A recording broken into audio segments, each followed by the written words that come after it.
Halo teman-teman, pada kesempatan kali ini saya ingin memperkenalkan diri terlebih dahulu. Saya Nur Mustaqim, mahasiswa dari BINUS University, jurusan Teknik Industri. NIM saya 2702433443. Pada kesempatan kali ini saya ingin menyampaikan atau sharing ilmu terkait forecast atau peramalan. Bagaimana menghitung forecast di Microsoft Excel, terutama forecast dengan metode moving average, exponential smoothing, dan linear regression.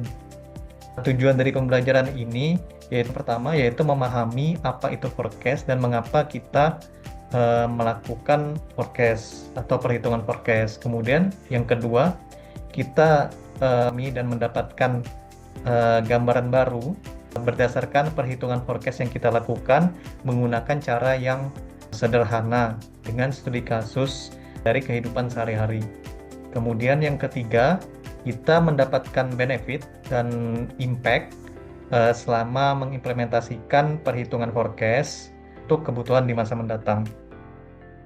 Kemudian, apa itu forecast? Secara definisi, forecast merupakan buah tool untuk pengambilan keputusan atau membuat keputusan dan melakukan perbaikan terhadap perencanaan yang bertujuan untuk meminimalkan risiko dan memaksimalkan benefit atau keuntungan dalam menghadapi ketidakpastian di masa mendatang. Tujuan forecast adalah menjaga ketersediaan stok, di mana ketika kita memiliki sebuah bisnis atau toko, kita melakukan stok persediaan dari barang-barang yang kita jual. Nah, di situ fungsinya forecast adalah kita meramalkan ketersediaan stok untuk kebutuhan di masa mendatang untuk menghindari kehabisan stok maupun kelebihan stok.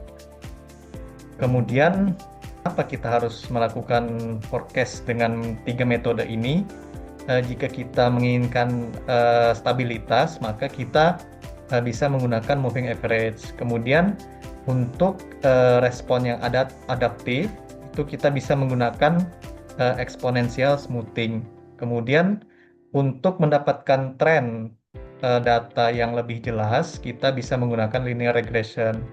Yang kedua, exponential smoothing itu memiliki tingkat error lebih rendah daripada moving average. Kita masuk ke moving average. Secara definisi merupakan teknik forecast memilih atau mengatur nilai dari masa lalu yang kita gunakan untuk menghitung peramalan di masa depan.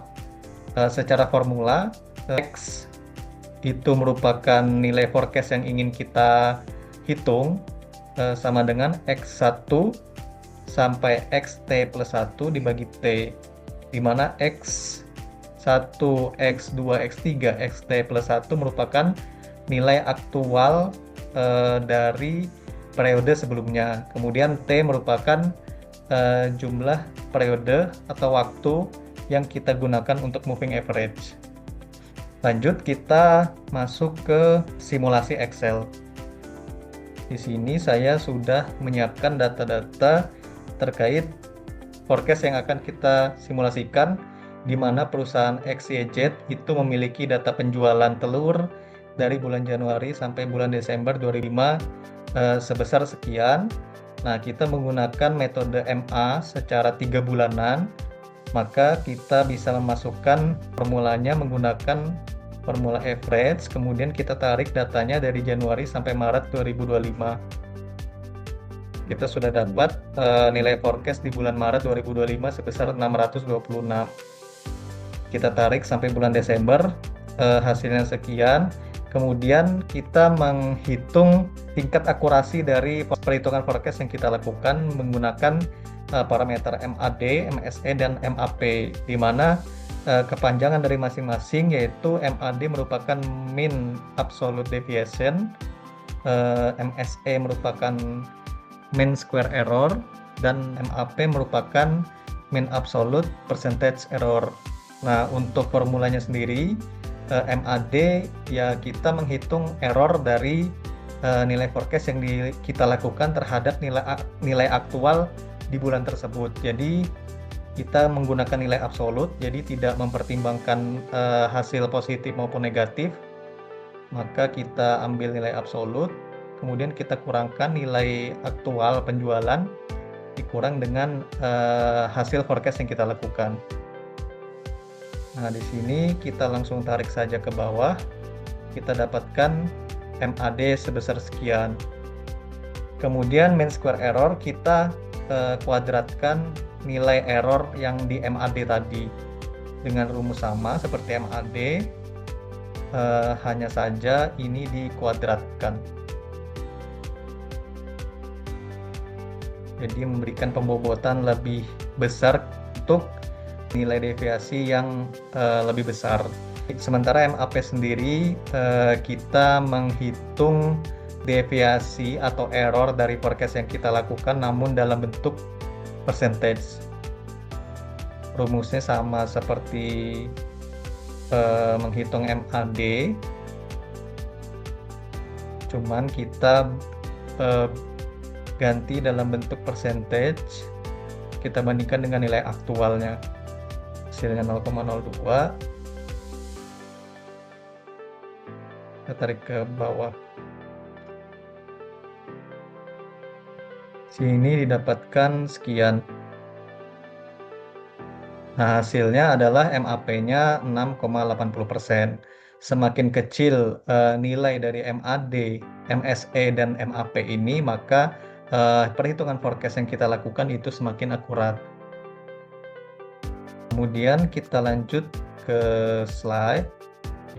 Di sini kita masuk ke exponential smoothing. Secara definisi merupakan metode untuk menghitung forecast di mana kita memberikan pembebanan lebih atau bobot lebih pada nilai forecast terakhir atau nilai penjualan atau permintaan terakhir. Kita memberikan bobot lebih di mana di sini biasanya didefinisikan sebagai alpha. Nilai alpha sendiri itu biasanya antara 0 sampai 1. Secara formula kita bisa lihat FT plus 1 itu merupakan forecast value atau nilai forecast yang kita hitung untuk periode selanjutnya. Kemudian alpha dikali XT, alphanya sendiri kita tentukan sendiri, kita mau alpha berapa.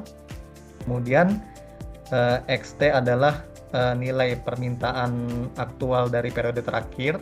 Kemudian 1 min alpha dikali FT. FT itu adalah forecast value pada periode terakhir. Kita lanjut ke exponential smoothing simulation menggunakan Excel. Di sini kita setting alphanya itu sebesar 0,2, kemudian 1 min alphanya adalah 0,8.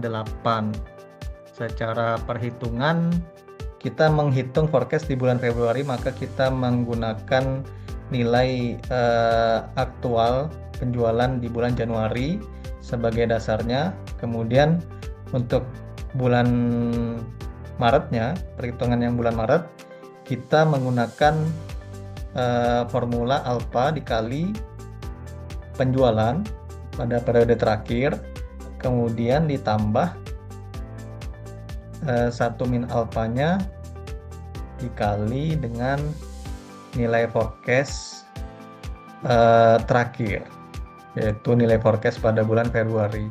Jangan lupa ini dikurung juga. Kemudian nilai alphas dan 1 min alphanya kita kunci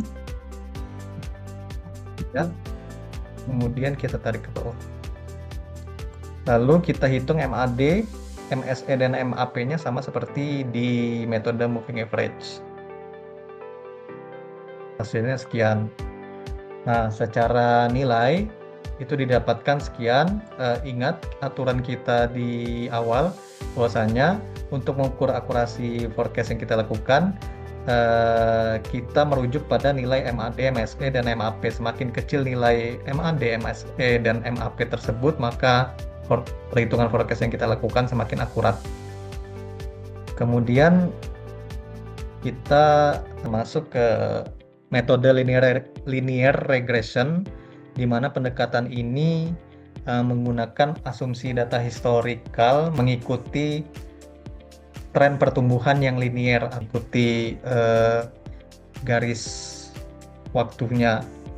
Dan biasanya ini berhubungan antara variabel yang dipengaruhi, yang menjadi nilai forecast yang kita hitung, terhadap variabel yang mempengaruhi atau variabel independen. Secara formula dapat dilihat YT sama dengan A plus BT, di mana YT adalah forecast yang kita hitung, nilai forecast yang kita hitung, kemudian A itu merupakan intercept atau titik potong, di mana nilai dasar sebelum dipengaruhi oleh waktu. Kemudian B adalah slope atau regresi koefisien, di mana berapa besar perubahan nilai forecast Y pada setiap penambahan 1 unit waktu X atau 1 unit waktu T kalau sesuai formula ini. Kemudian T adalah time period. Secara formula untuk nilai A dan B sendiri dapat dilihat seperti ini, dan di Excel kita langsung simulasikan untuk regresi linear. Contoh kasusnya sama, perusahaan XYZ menjual telur dengan data Januari sampai Desember 2025. Maka kita coba hitung menggunakan Excel untuk metode regresi linear.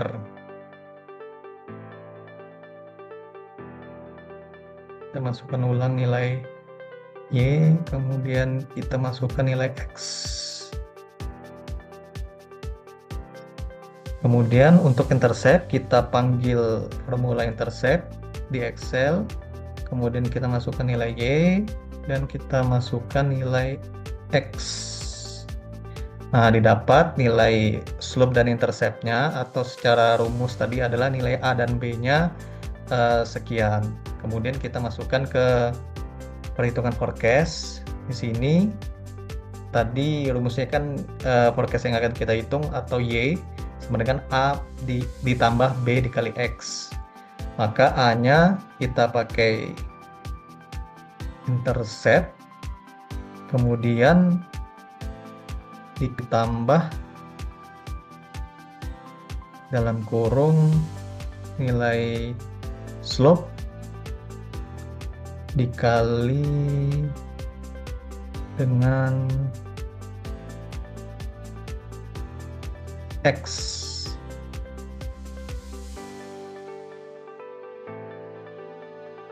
Hasilnya 648. Di sini jangan lupa dikunci, di sini juga dikunci. Nah, jadi kita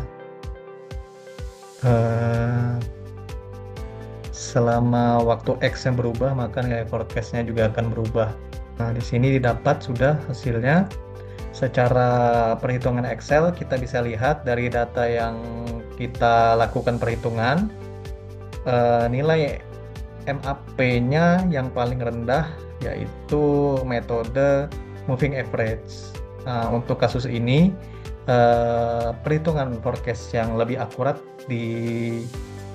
dilakukan menggunakan metode moving average. Kesimpulan sederhananya, jika kita ingin memprediksi permintaan yang stabil, maka kita bisa menggunakan moving average. Kemudian jika permintaan itu berubah dan membutuhkan smoothing, maka kita menggunakan exponential smoothing. Dan jika permintaan itu bertambah atau berkurang secara konsisten, kita bisa menggunakan linear regression. Referensi dari materi ini bisa teman-teman dapatkan. Yang pertama dari Petropoulos et al. 2022, kemudian Gupta et al. 2021, Gojali et al. 2021, Mardiana 2023, dan Agiono dan Haribuna 2023. Demikian, semoga bermanfaat. Sampai jumpa.